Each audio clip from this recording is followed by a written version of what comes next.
Há dias atrás, que historicamente 2, 3 semanas na história é nada, é dias atrás.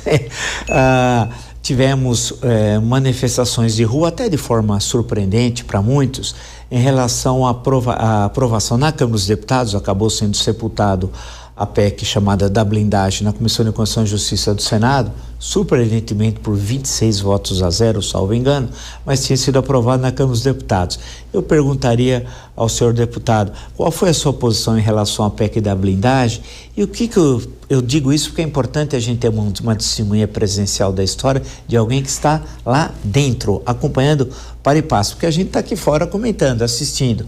Ele, o nosso protagonista, está lá no meio. Como é que foi na sua opinião, como é que isso nasceu ali no interior da Câmara dos Deputados especialmente? Como foi o processo e a sua posição? Olha, acho que foi ali uma conjunção de interesses, né? Por um lado, vários deputados queriam ver seus escândalos de corrupção travarem e que as investigações não continuassem, queriam se blindar do próprio roubo de dinheiro público, principalmente.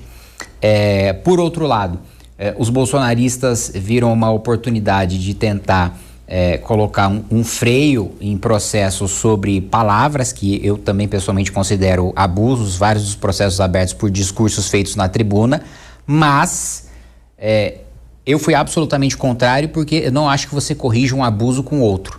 Eu não acho que você coloca um freio em atropelos do Supremo Tribunal Federal, blindando o parlamentar, que vamos supor que seja pego em flagrante matando uma pessoa. Ele poderia ser solto por voto secreto dos parlamentares. O eleitor nem sequer saberia qual era o voto do seu deputado, se tinha sido a favor ou contra o homicida, né? E isso transformaria também o Congresso Nacional num reduto de proteção para faccionados. Imagina um sujeito que é do PCC, quer ver todas as suas ações penais trancadas, disputa a eleição para deputado federal em voto secreto, tranca-se todas as ações até que ele não tenha mais mandato, ele vai querer se reeleger o resto da vida.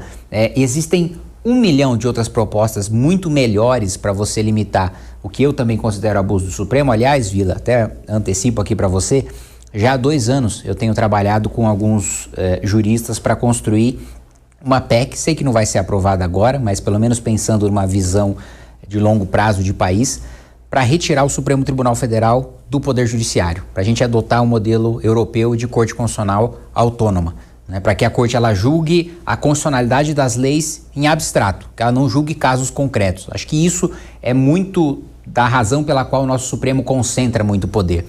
A nossa Constituição já delega muito poder para o Supremo. E para além de já delegar superpoderes, eles ainda abusam dos poderes que já têm.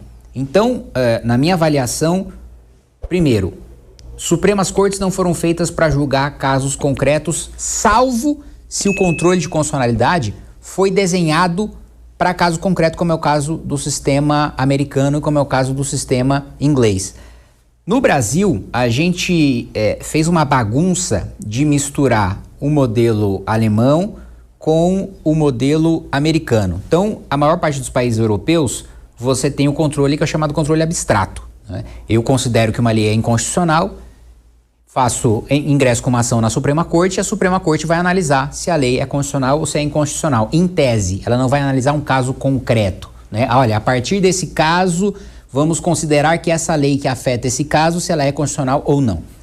Nos Estados Unidos é diferente.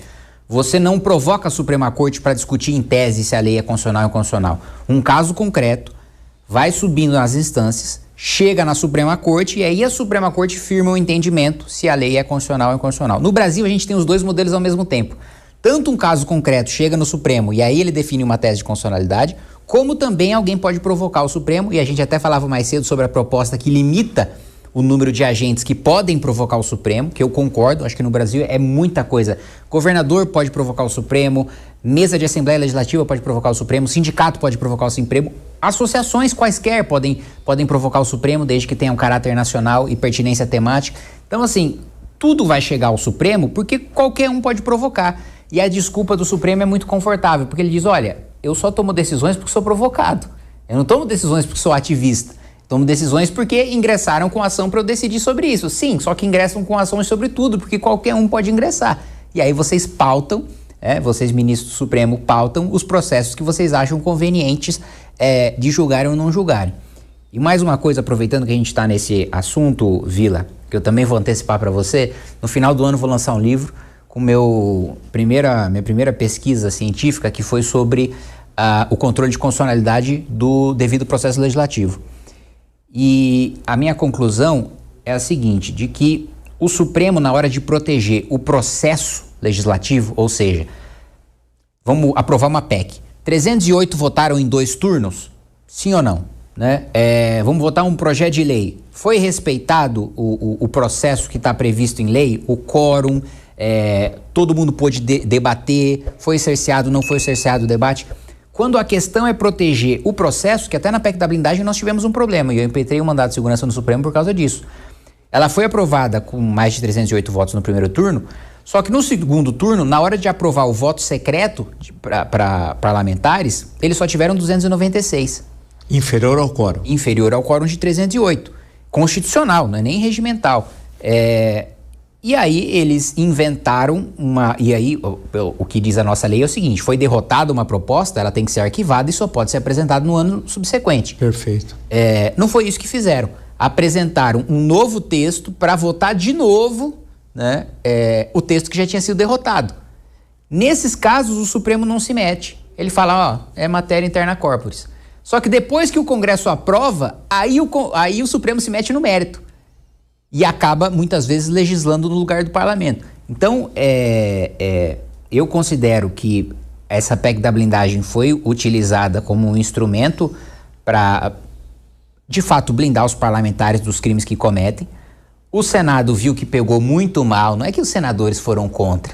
Os senadores viram que estava tão impopular que mesmo aqueles que eram a favor e que diziam para os deputados que iam votar, porque supostamente havia um acordo de bastidor, olha, esse texto que está sendo aprovado na Câmara, o presidente do Senado e os líderes do Senado concordam para votar, podem votar com tranquilidade que vai ser aprovado no Senado. Aí os senadores viram a repercussão do quanto os deputados que votaram a favor apanharam, que aí chegaram lá, foi unanimidade, né?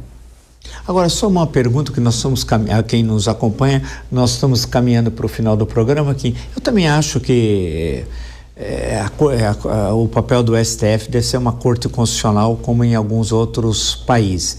Mas ele é demandado por milhares e milhares de ações. Houve algumas alterações com as súmulas nos últimos anos que diminuiu o número de ações. Mas em certo momento, quando eu acompanhava mais os relatórios do Supremo, chegava a julgar 120 mil, 130 mil ações, eram uma enormidade, né? Isso com 11 ministros que tem o Supremo Tribunal Federal. Eu pergunto para você, quem é que vai julgar então aquelas sessões que o Supremo é demandado?